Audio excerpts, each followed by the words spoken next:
You probably won't be surprised, but there have been more lies spread about the Mica Francis case. The person spreading these lies seems to be very eager to please John Paul Miller. They aren't significant enough to call out by name, and I'm not convinced they're especially intelligent, so we'll call them Dinky the Donut.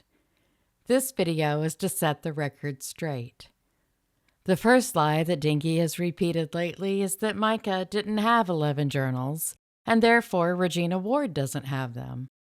Dinky said that there was only a blank journal, a vacation journal, and a book found in Mica's car. I'm pretty sure that the contents of Mica's car hasn't been released yet. So how does Dinky know what was in there? And if Dinky is being fed information by someone who looks an awfully lot like John Paul Miller, how did that person know what was found in her car? Also, I don't think anyone ever assumed that the journals that Regina has were in Mica's possession the day she died. On Mica's list, Regina Ward wrote that she had 11 of Mica's journals.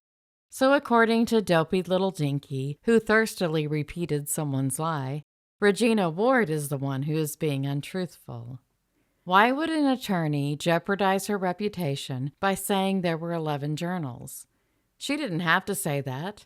It wasn't necessary for her to have any journals of Mica's in order to create Mica's list. She could have just had Mica's word for it. But Dinky refuses to believe what Mica said about being abused, and instead readily and voraciously accepts what Mica's alleged abuser says. She laps it up like it's a magical elixir that will make her the most popular and the dinkiest Dinky in the whole 7th grade. Who has more to gain by lying about the journals? The attorney who doesn't need for the journals to exist or not exist for any particular reason? Or the person who might have a starring but highly unflattering role in said journals? The second lie the old Dinkster's repeating is that Alison lied in her affidavit about John Paul when she filed and won temporary sole custody. Dinky said she knew Alison had lied because Alison had gone on a 10-day vacation with JP in February of 2024.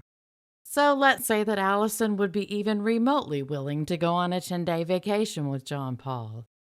There would still be a problem about him taking a 10-day vacation in February because he preached the following sermons in his Pastor to Palace series in that same month.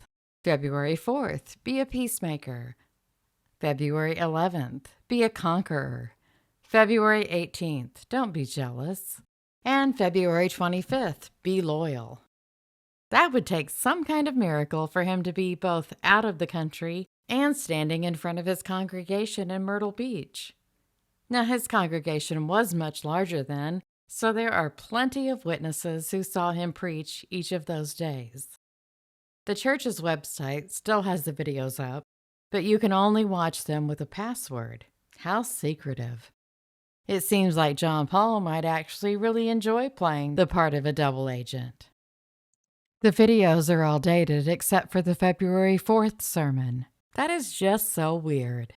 Surely John Paul wouldn't have gone in and taken the date off that particular sermon just to fool a fool. But no worries, because I'd already saved the transcript of that sermon before it was taken down from YouTube, and I had dated the file. But you don't have to take my word for it, because JP's own affidavit that he filed in Mica's probate case tells us that Mica was still at their house on February 6th, and he was busy having her involuntarily committed on February 7th to Waccamaw Mental Health. Also, here's a screenshot from a video that was posted on February 6th, and JP is playing the piano for one of the asinine song parodies that he just adores. This parody would have been from Sunday, February 4th. So why did it take until Tuesday to get posted? Because Trisha Ross handles all the social media for the church, and she doesn't work on Mondays. For example, here's another screenshot from a video that was posted on January 23, 2024, which was the Tuesday after Sunday, January 21st. John Paul didn't leave the country for 10 days in February. Now, if you were one of those who were given a light-handed touch of the gray matter, and you're believing the lies about John Paul and Alison vacationing together in February of this year, I'm not convinced that all your dogs bark. Dinky the Donut also said that JP had 2 ex-wives. This is the first I've heard of this. Does anyone know who Dinky's talking about? Maybe Dinky just doesn't realize that legally, Alison is considered an ex-wife and Mica is considered a late wife. But is there another wife we don't know about? Dinky is also the same person who said they had no idea that John Paul wasn't allowed to have his daughter for overnight visits when he and Mica were married. I'm not sure what else Dinky is oblivious to, but I'm gonna guess it's a lot. It's so odd to me that Dinky has such a fervent desire to debunk anything that's said against John Paul Miller. And here's the thing about Dinky. They have insisted that content creators be accurate with what they post because false information can hurt people. But they have repeated these lies without checking their veracity. I found the information that negated Dinky's lies in just a few minutes. The truth was not difficult to find, even for someone like Dinky. I think this means that they just didn't give it even the tiniest bit of effort, and I have to wonder why not. Is it just that they're too simple to extrapolate when presented with information? Or are they a shill for a certain someone? Dinky the Donut and John Paul are innocent until proven guilty in a court of law. But I can still say I think they're both dumb.